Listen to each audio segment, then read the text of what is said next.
ধোকা।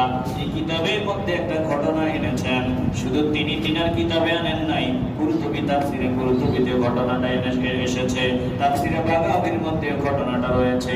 বলে ওই প্রাচীন যুগের আল্লাহর একজন প্রিয় বান্দা, বনি ইসরাইলের সময়ের একজন আল্লাহর প্রিয় বান্দা, বারশিশা নামক একজন আল্লাহর প্রিয় বান্দা সর্বদা সব সময় মাওলার ইবাদত বন্দেগীতে মগ্ন থাকতো। এক সেকেন্ডের জন্য আমার আল্লাহর নাফরমানিতে মগ্ন হতেন না। সব সময় ইবাদত গুজার, সর্বদা ইবাদতে মগ্ন থাকতেন।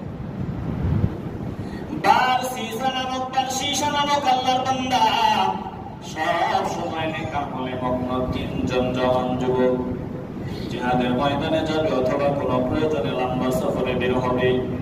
এবার নিজেদের একটা আপন বোন, নিজেদের একটা বোনটাকে লম্বা সফরে নিয়ে যাবে, কষ্ট করে